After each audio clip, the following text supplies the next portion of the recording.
Sorry, they were, still trying to call. Okay, so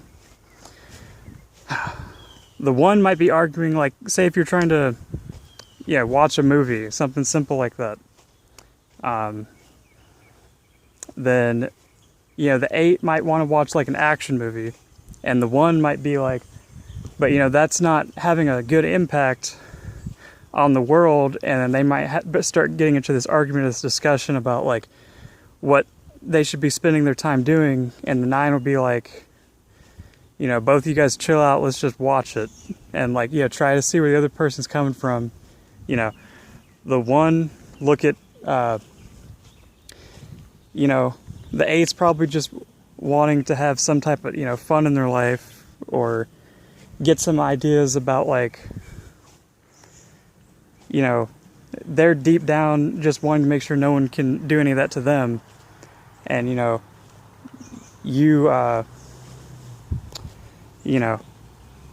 if you weren't angry, then people wouldn't want to rebel against you all the time. So, try to be like the voice of reason there, because they don't want the conflict happening. So,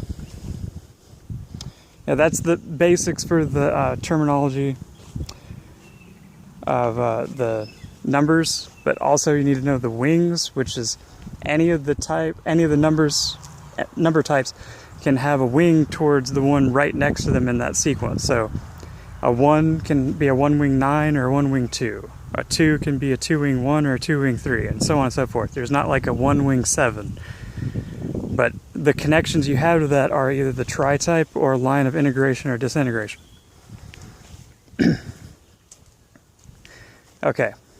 Next thing with the Enneagram, as well, is there are instinctual variants, which can be which took me, it was one of the things that took me the longest to figure out, and it's funny because it's one of the simplest. It's so simple that you don't even notice it enough to be able to decipher between the 3, which there is the order that people usually list it out is, and I'll go ahead and do that here as well. For some reason, it just seems like it flows to me.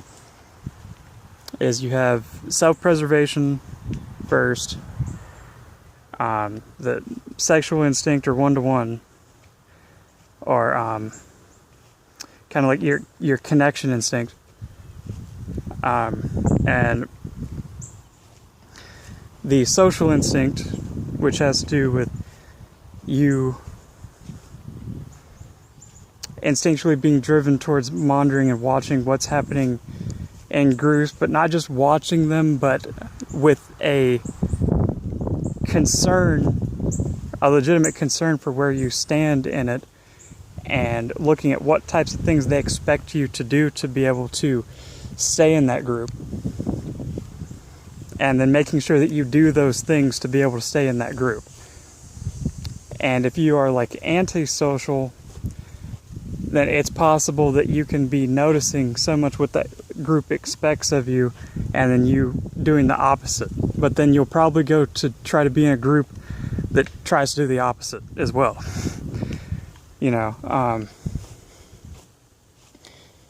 So, yeah, and the self-preservation is pretty, basic. It's your instinct to, keep yourself alive or others alive. And it may seem like, well, wouldn't that be like the most dominant one for everyone? Like, isn't everyone trying to stay alive? But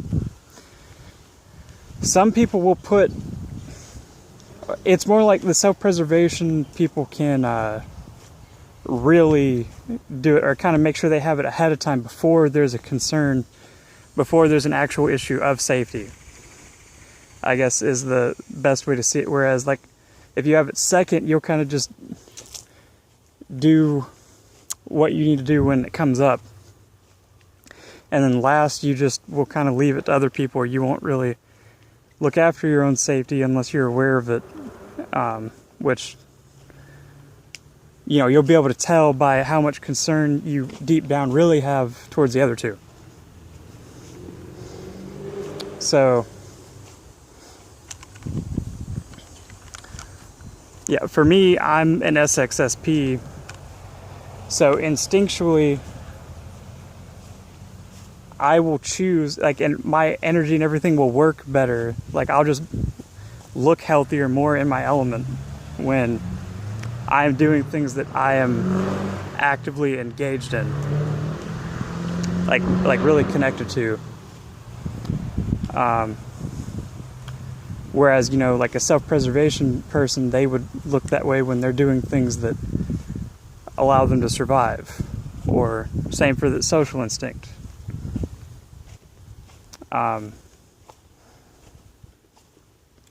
there can be a tendency to, like, it's not as exaggerated as I've heard in some places where it's like the same kind of thing where you over focus on the Enneagram types themselves, but you can over focus on the first one. But I think in this case it's more like the proportions are a little bit different. Like your first one is something like you should be doing. Or, you know, you should, if you get what I mean, like the general overall level of over concern is lower with the instinctual variants than the you know, Enneagram type numbers. So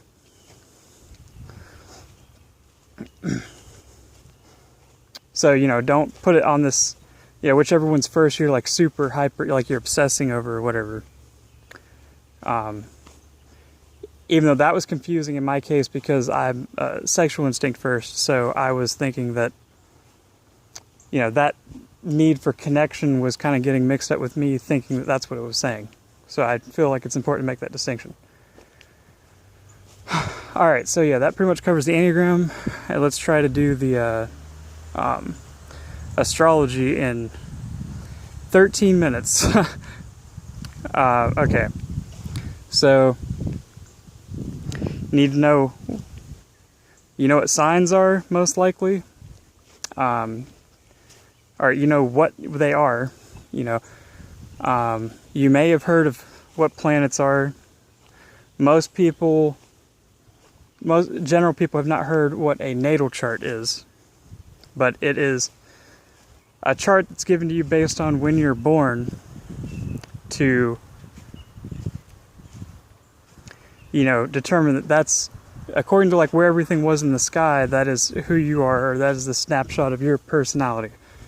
Whereas what I personally believe and have found is that is a tool to allow you to learn the inner workings of how astrology works, and that there is truth to it, but it's confused because of people not looking at it like it's just a tool, and like they're trying to popularize it, which it's, you know, it's working, it's popular, but which I also want to say too, recently this has kind of changed, but this is kind of the history of it. Now, currently, like more people are starting to look at it the more accurate way. But, you know, up to this point, like the newspaper astrology and all that has been highly incorrect, and it's moving more towards being generally valid. But I feel like it's important to still note or mention. So then, you know, you have the planets, which have a certain meaning, and then you have the astrological houses, which are part of the natal chart, and there are aspects, and then there are deacons, which is like different, how far you've like traversed like you know, through one of the signs, and then you have like individual, you get to a certain point where you start looking at like degrees and like individual stars. But for the points I'm going to be making, there's a lot just to be gained from looking at accurately what's actually intended with this system, just with the basics, and not looking at it like you're born at this time and like this part of the month, and so you're this is your personality, which there the way that there is truth to that is because it's like it's a schedule for the astrologers. So if the astrologers are influencing things, then it's like a calendar for them to go by, and also to be able to help like generate new ideas in that arena or area. So that's the deal with that. So it's true. You could say it's the astrologers make it true.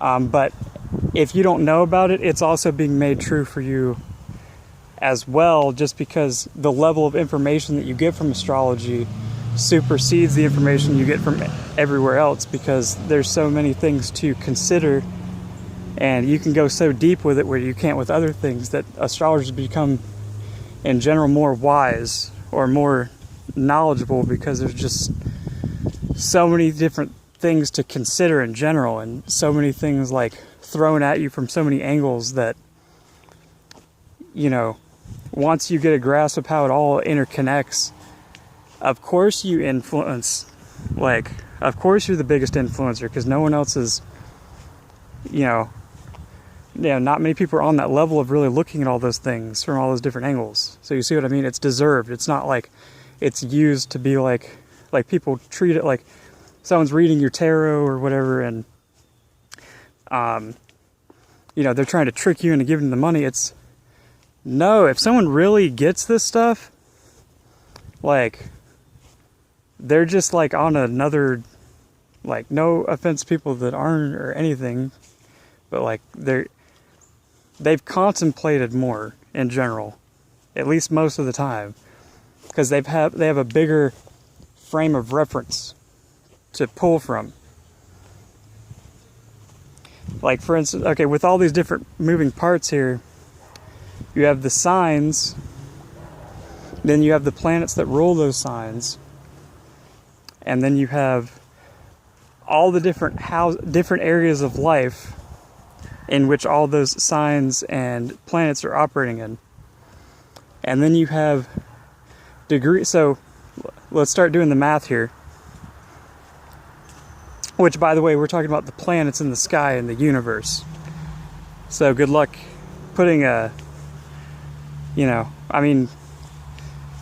you can technically, but just imagine what the number really is of how many different things there are to consider and how many different forms of information there are. But to get a grasp of how to utilize it, you don't need to know every single one of those things, but it's something an astrologer aspires to. So you see what I mean? Like, there's just more to learn, so they're in general going to be more knowledgeable. And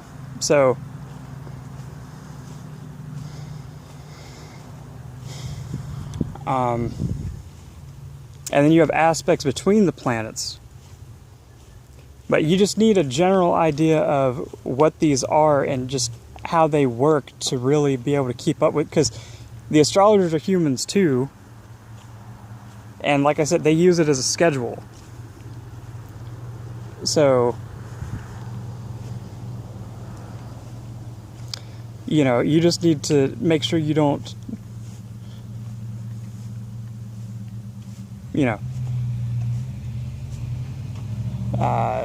make sure you're jiving with it, essentially. So, yeah, so the signs, okay, if you take like your sun sign, for instance, I talked about how to find your archetypal sun sign, and I kind of went over this with this, but it's basically like while you're reading your sun sign, it's kind of like the sun represents what you're paying attention to or what you're shining your light of perception on. It makes me wonder if like it's not directly related to like your perceiving in a way, but I'm smart enough now from experience of being wrong about those types of things that it's much more broad. I should say wise enough to know that it could just as easily relate to you could be taking and judging information. Like it could be the extroverted thinking or something instead. But just to give a kind of hint at a way to think about it.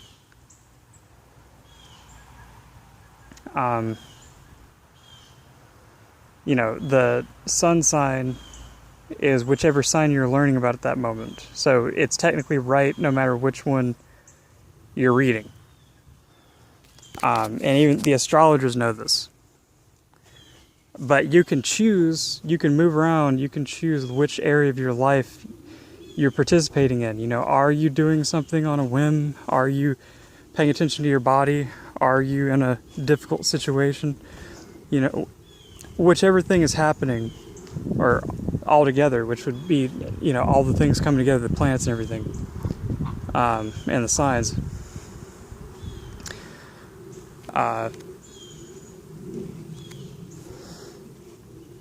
You know, and I need to stop this because the battery's going low.